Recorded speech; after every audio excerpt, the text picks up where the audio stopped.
Assalamualaikum warahmatullahi wabarakatuh. Jumpa lagi bersama saya Zulfitriansah dari kelompok 2. Izinkan saya untuk sedikit menjelaskan terkait dengan tugas proyek berpikir komputasional yang terintegrasi dengan analisis data. Ini tugas modul 2 poin yang B. Ini adalah tugas kelompok. Kelompok saya terdiri dari 4 orang, Bapak Ilham Saputra, dari saya sendiri, kemudian Ibu Nanda dan Ibu Marisa Amanda.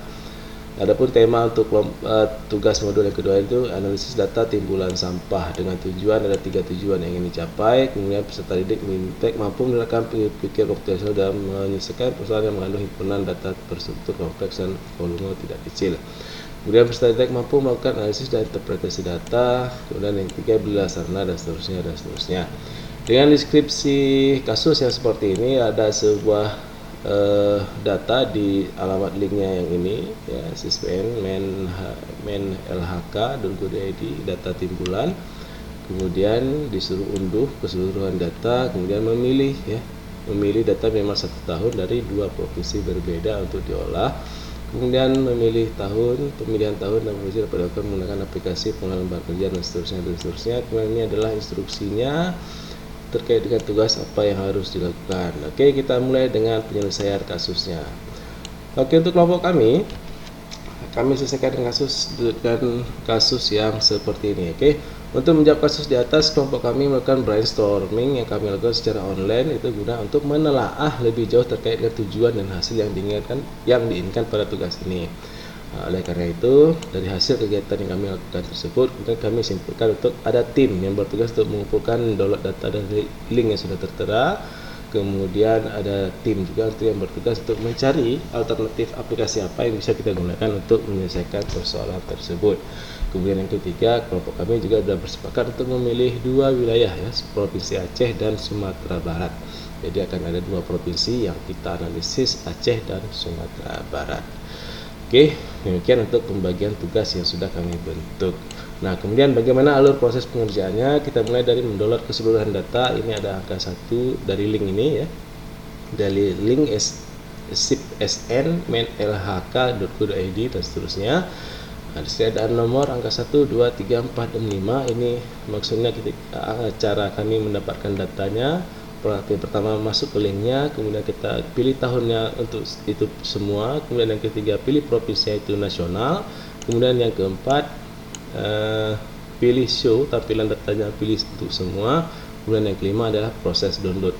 Nah, nanti akan terdownload datanya seperti ini ya. Ini keseluruhan data, kebetulan gambarnya hanya sebagian saja ya. Oke, kemudian yang ketiga, berdasarkan kesepakatan tim, kami menggunakan aplikasi pengolah Microsoft Excel ya untuk menganalisis data sesuai dengan tugas yang sudah diberikan. Jadi kami menggunakan aplikasi Microsoft Excel ya. Kemudian setelah kemudian kita menggunakan juga yang namanya insert pivot table ya. Jadi insert pivot table ini kita gunakan fungsinya adalah untuk ringkas dan menganalisis data dalam jumlah besar. Jadi pivot table pada Microsoft Excel ini bisa kita manfaatkan untuk mengolah ataupun menganalisis data dalam jumlah yang besar. Oke, ini kita gambarnya di sini bagian ini. Kemudian, nah inilah tampilan datanya setelah kita melakukan proses pivot table. Jadi ini data, jumlah data Aceh, Bali itu keseluruhan wilayah ya. Jadi nanti ketika ingin diambil Aceh dan Sumatera Barat saja, tinggal di filtering. Di sini ada tanda panah untuk dilakukan proses filtering.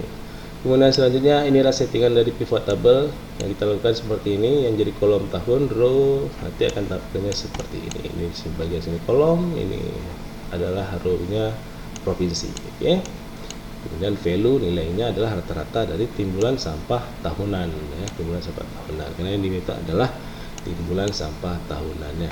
Kemudian selanjutnya adalah pada mengurai. Nah, di sini kita baru masuk ke bagian uraian tugasnya. Jadi uraian tugas yang sudah diberikan ada poin 1 sampai dengan bagian atas tadi 1 sampai dengan 6 ya. Ini uraian tugasnya 1 sampai dengan 6. Nah, kita akan urai satu persatu.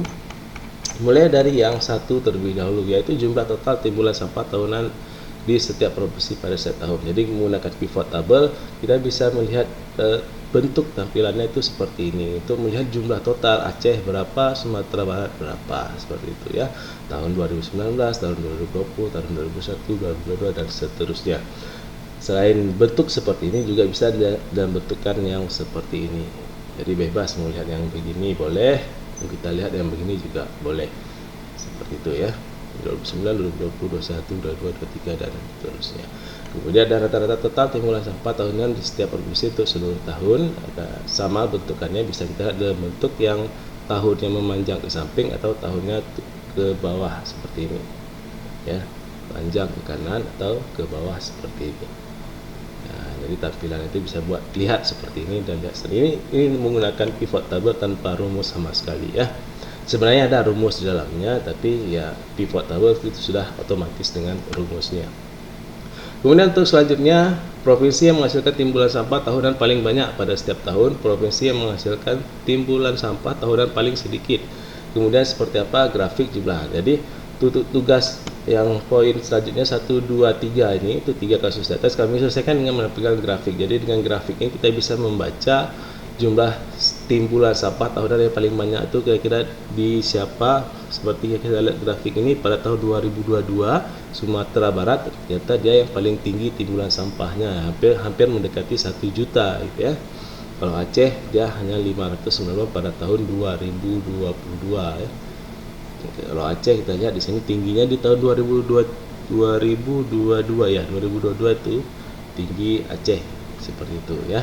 Jadi dengan menggunakan grafik kita bisa melihat menyelesaikan persoalan dari provinsi poin-poin yang ini ya.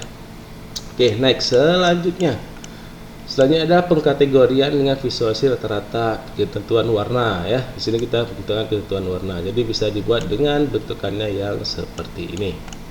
Nah, ini bisa dibuat dengan bentukannya yang seperti ini.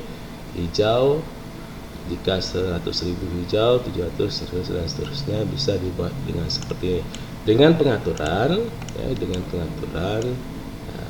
nanti kita akan lihat pengaturannya di Excel. Oke, izinkan saya untuk menampilkan Excelnya seperti apa. Nah, inilah tampilan Excel pengolahan analisis ya, analisis data yang kami lakukan. Di sheet ini kita letakkan semua data mentahannya yang kita download dari situs tadi, dari link. Di sini kalau kita lihat ada sekitar 1191 row baris ya, dengan nilai-nilai yang sudah ada seperti ini. Kemudian kita jadikan dia pivot table untuk seperti ini. Saya kecilkan dulu. Ini saya pindahin seperti ini ya.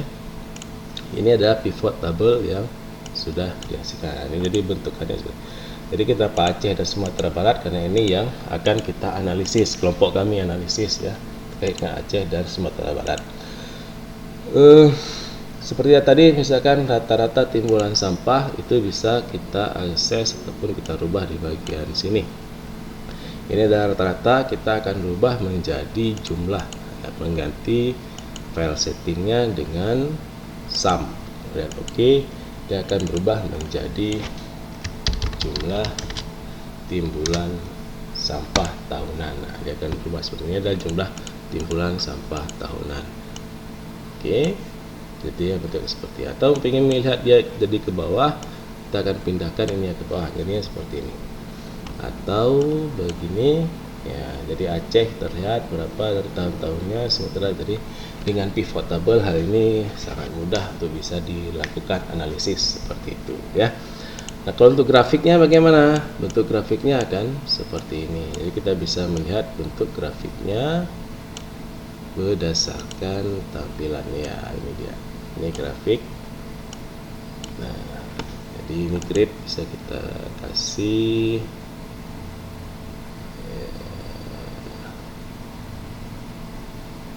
grid ya, garis ya.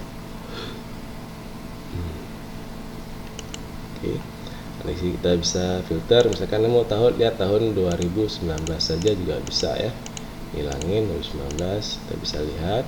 Atau ingin lihat keseluruhan ya, tampilkan kembali. Oke, mungkin itu saja yang bisa saya sampaikan di waktu yang singkat ini. Mudah-mudahan bisa menjawab tugas yang diberikan. Sekian dari saya. Assalamualaikum warahmatullahi wabarakatuh. Bye-bye.